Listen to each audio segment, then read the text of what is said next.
आइए देखते हैं, बहरचंद मजा आएगा। उसने तो नुपुर शर्मा का नाम भी नहीं लिया, उसने तो सिर्फ इतना कहा कि भाई बाकी हिंदुओं जाग जाओ, नहीं तो तुम देख रहे हो देश के अंदर क्या आ रहा है, जान से मारने की धमकी।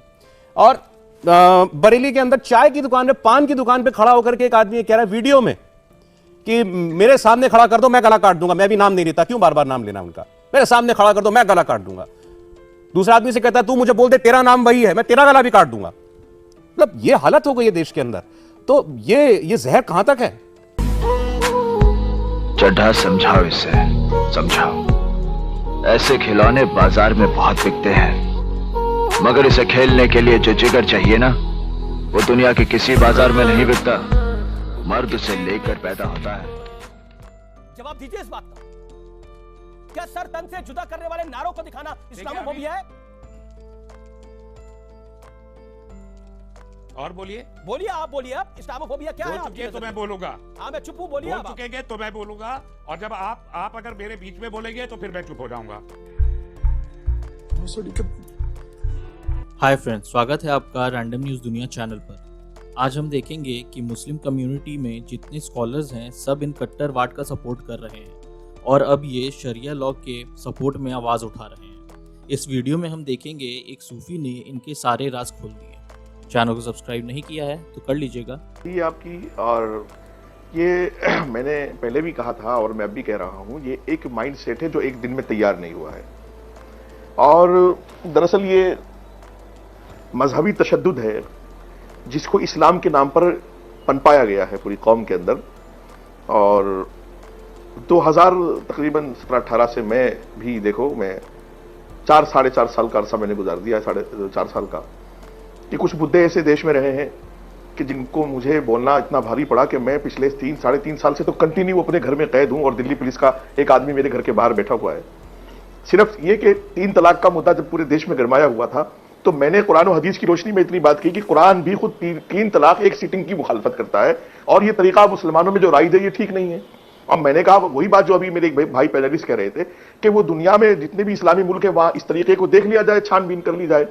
फिर सीए नन्हे बच्चे नहीं है कि वो इस्लामिक आतंकवाद का इतिहास नहीं जानते होंगे या फिर इस्लाम का इतिहास नहीं जानते होंगे। कोई इग्नोरेंट इंसान अगर बोल दे तो वो बोलता हुआ भी अच्छा लगे, लेकिन इस तरह के लोग अगर बोलते हैं तो हमें as a Muslim, as an Islamic society भी मनन करना पड़ेगा कि हमने अपने समाज की बागडोर कैसे लोगों के हाथ में दी है। आरसी पर बात आई तो मैंने कहा यार ये भी ठीक नहीं है जो हुकूमत कर रही है। एक छटाई हो जाएगी पूरे देश में और एक जो कंफ्यूजन है वो खत्म हो जाएगा कि कौन बाहर का है कौन अंदर का है। और जब माननीय मोदी जी मुल्क के वजीर आजम बने, नजमा हेपतुल्लाह उस वक्त कैबिनेट मिनिस्टर थी, तो मैंने कुछ टॉप 5 मदरसों को फोन किया और मैंने कहा देखिए आपने जो कुछ करना था वो तो कर लिया, अब यह है कि आप हुकूमत के साथ बैठ करके गलतफहमी दूर करके आगे बढ़ें। क्योंकि जब से मैंने होश संभाला है मेरे भाई, मैं ये देख रहा हूं कि हमारी मुस्लिम लीडरशिप ने, मुस्लिम स्कॉलर्स ने पूरी कौम को मतलब उकसा करके सिस्टम के खिलाफ लड़ने के लिए छोड़ दिया और उनको ये बताया कि तुम जितने भी पसमानदा हो, तुम्हारे अंदर जितनी भी खामियां हैं, नौकरियों से लेकर के जाहिल तक जो तुम हो, वो सिर्फ हुकूमत की वजह से हो। नुपुर शर्मा के एपिसोड को बहाना बनाकर लोग अपनी अपनी रोटियां सेकने की कोशिश कर रहे हैं। इस्लाम इन चीजों की इजाजत नहीं देता है। तमाम मुस्लिम तंजीमें, ऑर्गेनाइजेशन अगर आज खामोश रहे, अमीर जी अगर आज खामोश रहे तो उनकी खामोशी इस बात को साबित करेगी कि वो भी इन्हीं के साथ हैं, इसी कट्टरपंथ के साथ हैं। आज उनको आगे आना पड़ेगा। ये जो गलती हुई है उस गलती को सुधारना पड़ेगा। नुपुर शर्मा को माफी देने की मांग मैं कर रहा हूं आज आपके प्लेटफॉर्म से। इसलिए मांग कर रहा हूं कि इनके नाम पर जो इनह्यूमैनिटी स्प्रेड हो रही है, जो कट्टरवाद स्प्रेड हो रहा है, इसका फुल स्टॉप लगाना जरूरी है, without any ifs and buts. नफरत किससे करना सिखाया जा रहा है? भाई नफरत जो है गैर मुस्लिमों से। अच्छा देखो, थोड़ा सा और वक्त दो ताकि मैं एक्सप्लेन कर सकूं। मुझे एक बात बताइए, मुल्क में कहीं कोई घटना हो, देखिए पूरा मुल्क का ताना बाना जो है वो इस अंदाज से बना हुआ है कि हिंदू मुस्लिम सब इकट्ठे रहते हैं। दूध बेचने वाला हिंदू है, खरीदने वाला मुसलमान है, कपड़ा लत्ता ऐसी सब कुछ है।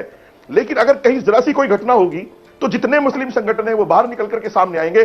सबसे पहले आरएसएस को कोसेंगे, फिर विश्व हिंद परिषद को कोसेंगे, फिर बजरंग दल को कोसेंगे। अब तो वो डायरेक्ट मोदी जी और योगी जी को कोस रहे हैं। तो ये आप माइंडसेट देखिए ना कि क्या है। तो मतलब सीधा सीधा मेरा कहने का यह है कि सिर्फ ये बताया गया मुसलमानों को कि तुम्हें यहां हिंदू कौम खाने के लिए पैदा हुई है। अच्छा। और हिंदुओं से तुम्हें खतरा है। और ये सारे मुस्लिम संगठन सारे जिहादियों को वकील देकर के अरब से, कतर से, कुवैत से, अफ्रीका से, अमेरिका से, दुबई से, सबसे वो फंडिंग ले रहे हैं इस बात का परिणाम अच्छा नहीं होगा जो मैं बोल रहा हूं। उनकी दुकान से कोई सामान ना खरीदे, उन्हें फाइनेंशियली कट ऑफ कर दो, उनको पैसे की तरफ से रोक दो। आप देखें किस तरह का मैसेज है सोसाइटी के अंदर। अगर ये मैसेज देने का इस्लामोफोबिया क्या है? Please define Islamophobia. Define Islamophobia. Tonight I give you the opportunity. अपनी कम्युनिटी के जो लोग आपको कहते हैं कि इस्लामोफोबिया है, इस्लामोफोबिया क्या है, define that tonight. You will get the opportunity. आपको मैं मौका देता हूं अपनी बात को रखने का। क्या है इस्लामोफोबिया? क्या कन्हैया लाल साहू की जिसने हत्या कर दी उसका नाम उजागर करना इस्लामोफोबिया है? जिसने उमेश कोटले को मार दिया उसका नाम उजागर करना इस्लामोफोबिया है? तस्लीम रहमानी साहब जवाब दीजिए इस बात का। क्या सर तन से जुदा करने वाले नारों को दिखाना इस्लामोफोबिया है? और बोलिए बोलिए, आप बोलिए। अब इस्लामोफोबिया क्या है? बोल चुके तो मैं बोलूंगा। हाँ, मैं चुप हूं, बोलिए। बोल चुकेंगे तो मैं बोलूंगा, और जब आप अगर मेरे बीच में बोलेंगे तो फिर मैं चुप हो जाऊंगा।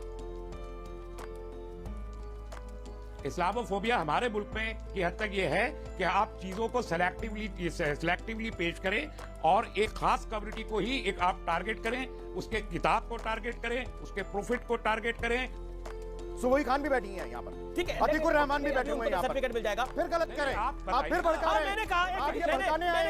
मैंने कहा यह शरिया लॉ नहीं है, यह भारत का संविधान है, इसमें सबको समान अधिकार है। शरिया लॉ वहाँ होता है जहाँ पर अपनी बात रखने का किसी को अधिकार नहीं होता है। होता क्या है शरिया लॉ आपको? अरे मुझे सब पता है शरिया लॉ क्या होता है। शरिया लॉ क्या होता है मुझे पता है शरिया लॉ क्या होता है। अगर पता है तो अपने व्यूअर्स को भी बता दीजिए। मैं अपने व्यूअर्स को शरिया लॉ का विश्लेषण कई बार बता चुका हूँ।